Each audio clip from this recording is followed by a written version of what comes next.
Well, here it is, my long-awaited three-phase motor and inverter controller for my Myford Super 7 lathe.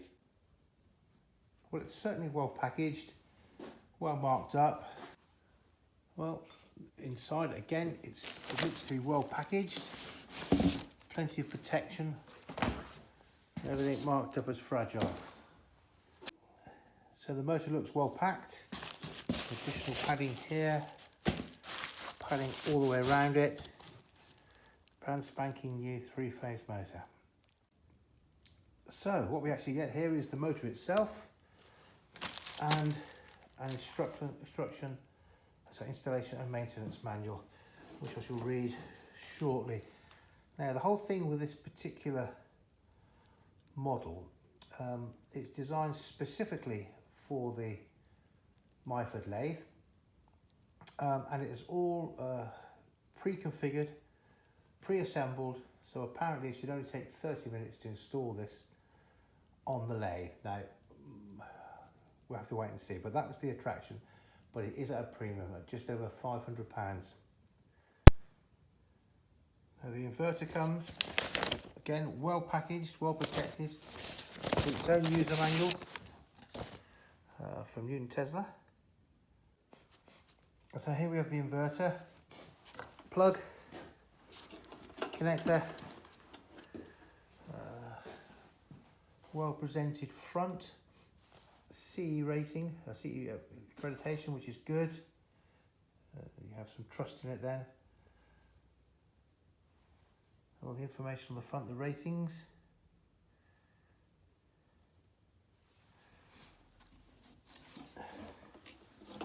And on top, emergency stop, very useful of course. Start, stop, forward and reverse, and then the variable speed settings.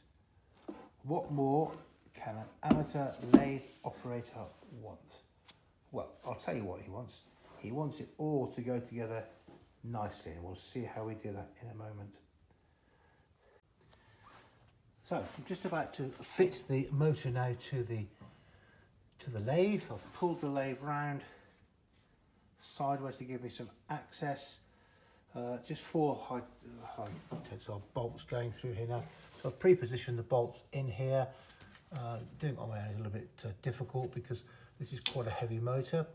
But I found that by just popping that one through there, holding this with my hands here and pushing up, I was able to just hold it there whilst I tighten this first nut up just loosely. So I'm now going to repeat the exercise with the other three nuts to get it situated and fitted. So we now have the AV750 advanced vector inverter going to be installed here obviously near the lathe, near the power socket. Think about. We've got a fairly long cable, so we're not limited to where we put it, but I think for convenience it probably needs to be around here. Now there are really some holes. These are only 4mm holes, I notice on the inverter. I'm going to have to open them out a little bit, but I'm thinking about installing it around about there. Okay, so I've decided the best way of fitting the inverter is to use self-tapping screws into my metal bench. They're obviously considerably larger than the existing 4mm holes, so I'm going to drill those out, and only 3 of them will hold on, but these are much stronger bolts, so I'm comfortable that's going to be the right solution. Okay, so we've already got the one connector from the motor to the inverter. I've installed this first of all onto the bench, and then just going to connect it out. So it's a simple push fit, and then you just clip over like that, and it's held on there. Let me just show you that again, and perhaps get it on camera.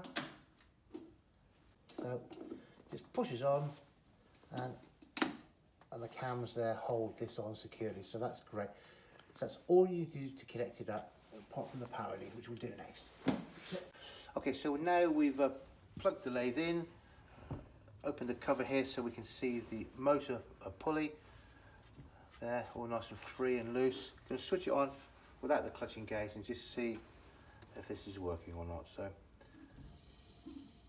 look at that, look, nice and slow, fantastic. I'll just turn up the revs a little bit. That's all working beautifully. And we'll stop it. Well, I guess as a complete novice to the lathe, I've made just about every mistake I could have made fitting my new three-phase motor and inverter. But part of that, of course, is I don't really know how the lathe works itself, or didn't. And the problem being is that I couldn't get the existing motor to work when I bought it just before Christmas. Now it's up and running, so I'm thrilled to bits, learning at an extraordinary rate. So let's just pop the machine on first of all and show you that it's all working fine. So we press start, and as you can hear, that's pretty quiet. You can see that that's moving. The motor's going well, all working beautifully. Now I have a clutch on this one, so I can select a slow speed here. I can engage the clutch, and away it goes. You can slow it down even more. And of course, with the Myford Super 7, with the gearbox, it's possible to slow it down even more, down to 2 or 3 RPM apparently. I don't see any point in doing that, but there we go. So this is working beautifully. We can now select it faster.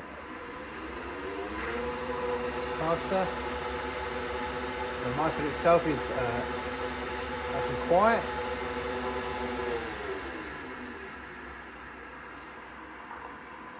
Forward and reverse, start, stop, and the emergency stop. Now, what was interesting was that the attraction for buying this this three-phase motor and the converter here, the inverter here, was that it's supposed to fit within 30 minutes. And you know, I think I probably did. It may have gone over a little bit because I struggled with some of the with a couple of the bolts behind here that hold the motor on. They were a little bit tight, but that's just because I've got fat fingers. The concept of putting the motor on though to pre-form plates that it fits is fantastic. It was one cable down here to connect it up, plug it in, and it just works. So fantastic. So my very first bit of metal work here, just been trying out the various tool holders and what have you. But that was my very first little bit, so it all works. So I'm thrilled to bits with the AV750. Would certainly recommend it.